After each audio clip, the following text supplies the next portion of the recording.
Bismillahirrahmanirrahim. Assalamualaikum warahmatullahi wabarakatuh. Jumpa kembali Sobat MB Tafam ya, bersama saya Aris Cupang. Di kesempatan kali ini teman-teman ya, saya mau sharing ya, kenapa hampir 1 bulan ini saya tidak posting teman-teman ya.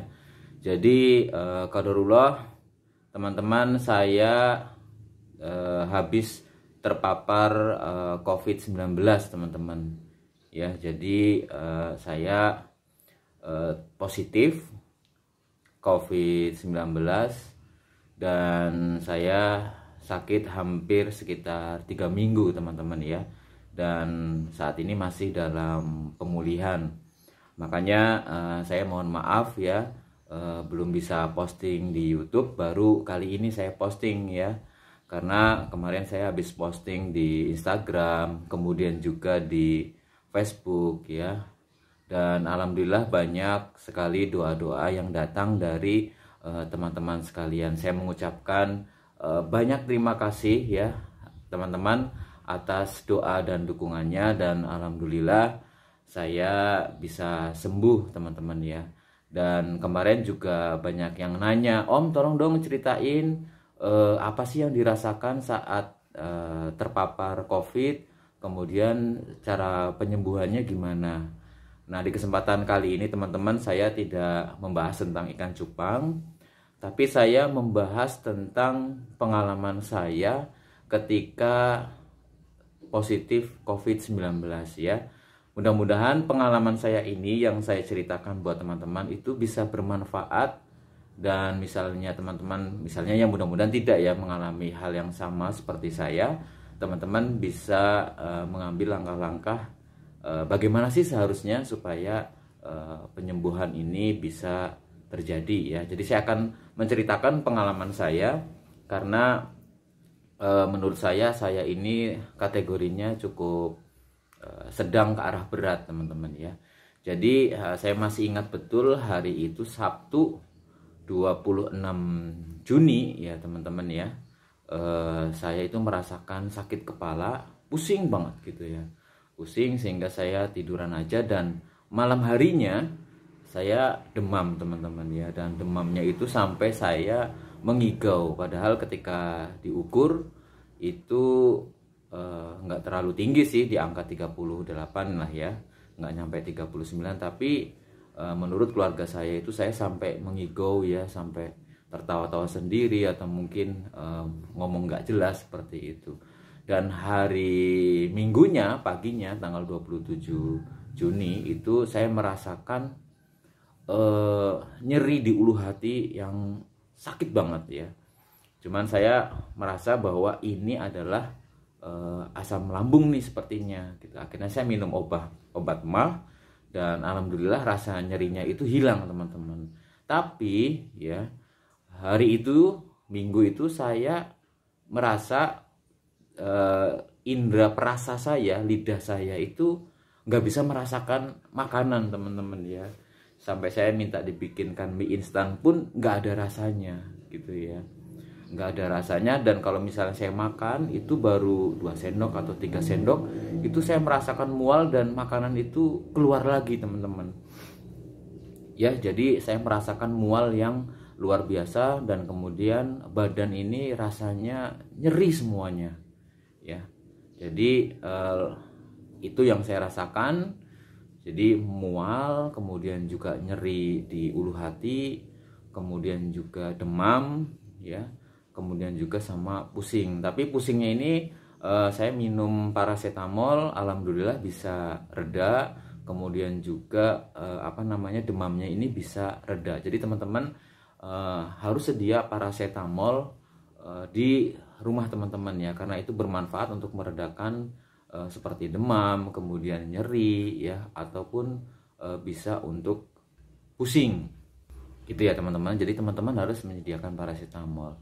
Nah, di hari berikutnya, hari ketiga teman-teman ya, itu saya mulai merasakan sakit di dada teman-teman ya, terutama di bagian bawah sebelah samping kanan dan kiri ya. Itu saya merasakan sakit, nyeri, dan setiap saya ngambil nafas itu rasanya dada saya itu sakit ya.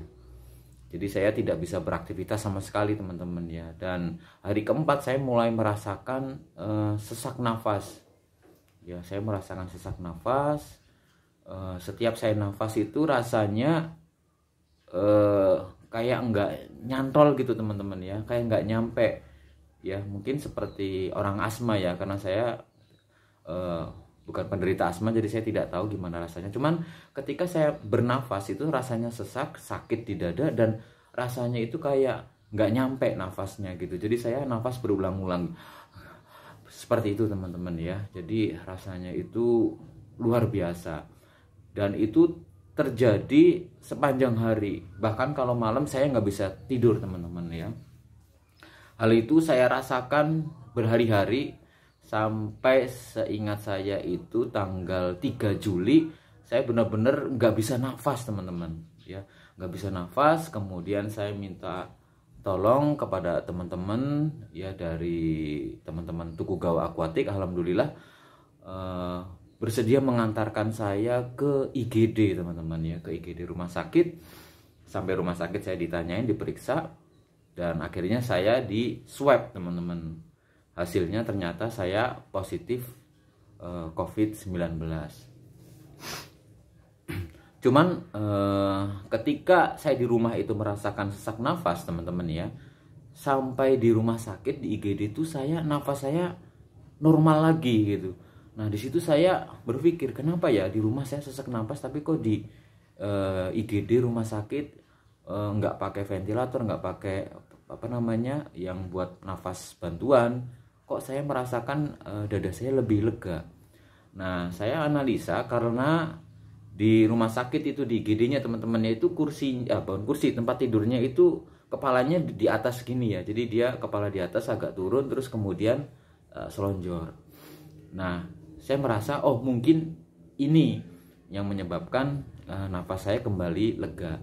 Dan di IGD saya sekitar 2 atau 3 jam teman-teman ya. Dan setelah saya di swab, diperiksa oleh dokter, saya dipersilahkan pulang karena memang ruang rawat inap di rumah sakit itu penuh teman-teman ya. Jadi memang di Purwokerto beberapa waktu yang lalu ketika lagi tinggi-tingginya COVID itu rumah sakit itu penuh teman-teman ya, penuh. Dan saya juga mendapatkan kabar bahwa teman saya itu ada yang meninggal dunia di rumah sakit karena COVID ya. Jadi mungkin beliau termasuk kategori yang berat, dan itu juga membuat saya sempat kepikiran ya, ketika saya nggak bisa nafas, akhirnya saya pasrah aja deh gitu ya. Saya pasrah, saya terus berdoa kepada Allah, kalau misalnya diberi kesempatan saya akan berusaha menjadi manusia yang lebih baik lagi. Dan alhamdulillah saya termasuk diberi kesempatan untuk menjalani hidup lagi teman-teman ya. Dan saya sharing ini supaya bisa bermanfaat buat teman-teman. Jadi ketika saya merasakan sesak nafas ya, saya melihat tempat tidur di rumah sakit itu kepalanya di atas. Ketika saya pulang, saya langsung menyusun bantal teman-teman ya, menyusun bantal yang tinggi agar kepala saya ada di atas. Dan alhamdulillah semenjak saya susun seperti itu, saya bisa bernafas dengan lega, dan alhamdulillah saya bisa tidur dengan nyenyak ya. Sebelumnya kalau tidur itu nggak bisa, karena memang nafasnya itu nggak nyantol. Bahkan bobot saya itu turun hampir 8 kilo teman-teman ya. Jadi saya sempat kurus banget ya, turun sekitar 8 kg berat badan saya.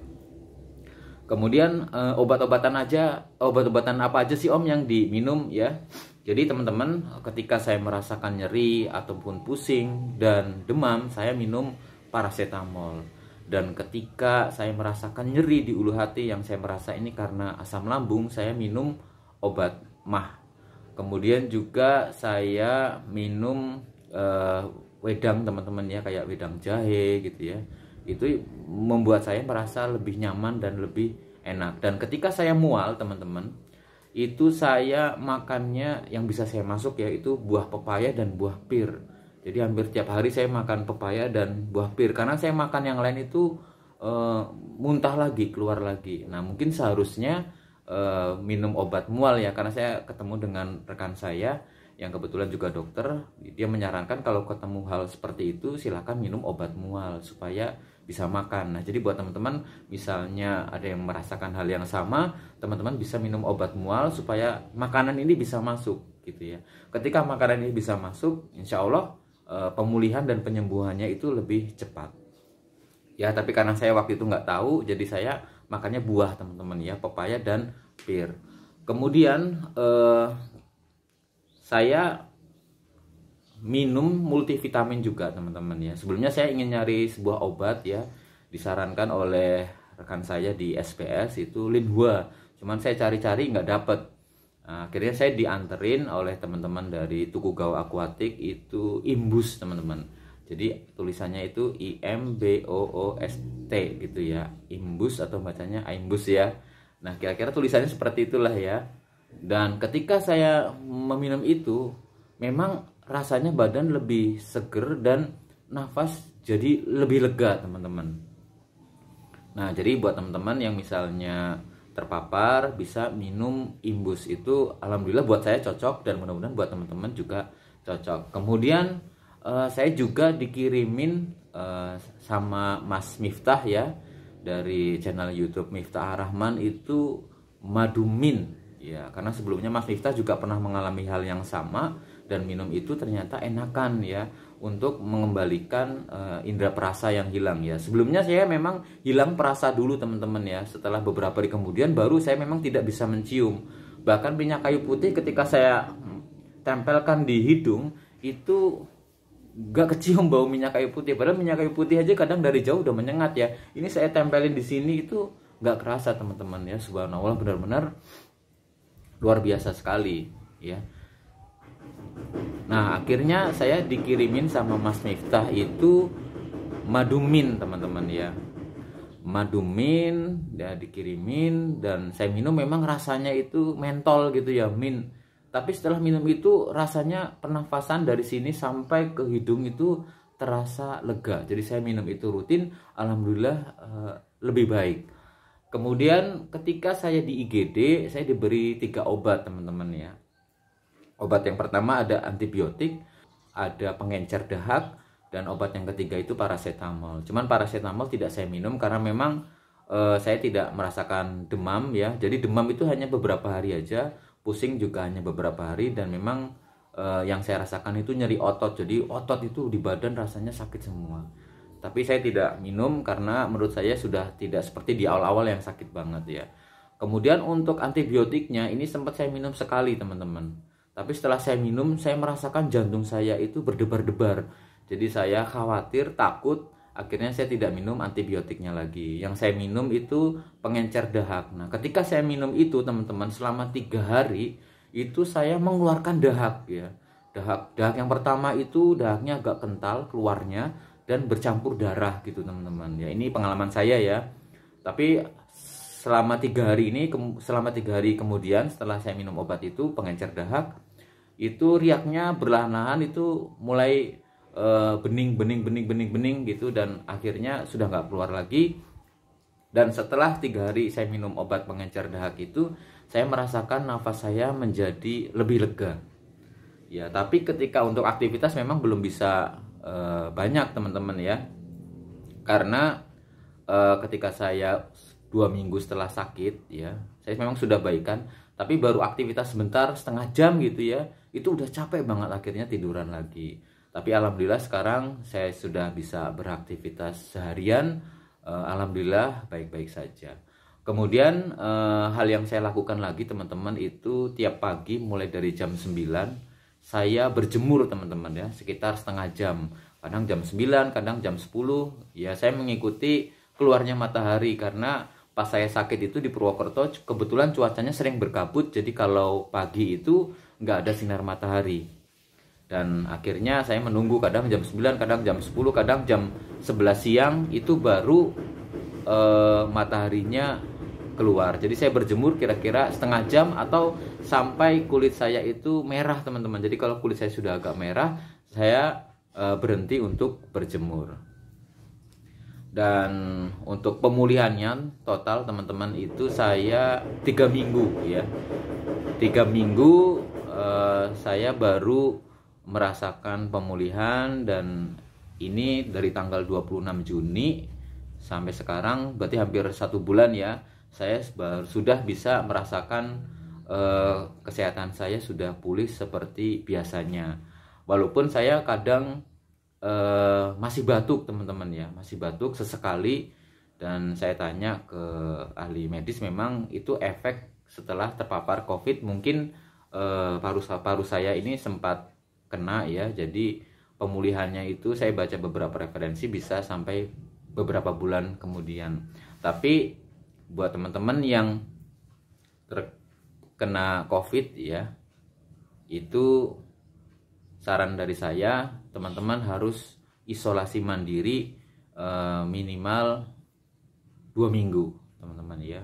Isolasi mandiri minimal 2 minggu, karena ketika saya sakit kemarin dan saya tidak langsung swab, qadarullah istri saya juga positif teman-teman. Tapi istri saya tidak ada gejala apapun, walaupun hasil swabnya positif, tapi dia tidak merasakan gejala yang seperti saya rasakan. Jadi bisa dibilang OTG lah, orang tanpa gejala. Kalau saya memang gejalanya termasuk sedang sampai ke arah berat, karena memang sampai dibawa ke IGD karena mengalami sesak nafas.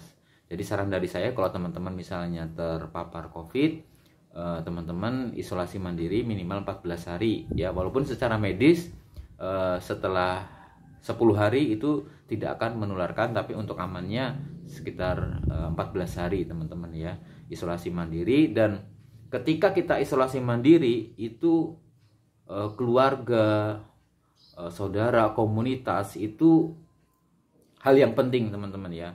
Alhamdulillah saya banyak dikelilingi orang-orang baik yang mensupport saya, mulai dari mengirimin saya obat-obatan ya, mengirimin saya probiotik ya. Saya dikirimin probiotik juga dari komunitas sekolah anak saya ya, di Kutab Al-Fatih Purwokerto. Saya dikirimin probiotik, saya dikirimin madu, saya dikirimin multivitamin ya, dikirimin makanan ya oleh tetangga. Masya Allah, saya bersyukur sekali disupport oleh banyak pihak. Jadi buat teman-teman misalnya ada keluarga, kenalan teman-teman yang terpapar COVID, jangan teman-teman jauhi, tapi support, karena mereka membutuhkan support ya teman-teman. Bayangkan misalnya 2 minggu nggak boleh keluar, tapi di rumah berasnya habis, makanannya habis, bagaimana? Kalau keluar nanti dimarahin. Makanya kita harus saling support. Jangan ketika ada teman, saudara, tetangga yang terpapar COVID, kemudian malah teman-teman jauhi. Ya, saya merasakan sendiri ya. Ada sebagian kenalan saya itu yang menjauhi saya gitu.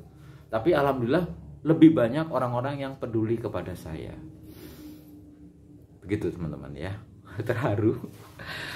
Oke teman-teman, ini sharing dari saya. Mohon maaf bukan sharing tentang ikan cupang, tapi saya berharap sharing saya ini berguna buat teman-teman semuanya, atau buat orang-orang yang mungkin saat ini sedang terpapar COVID. Yakinlah, berdoalah kepada Allah, kepada Tuhan, pasti Anda akan diberi kesembuhan ya.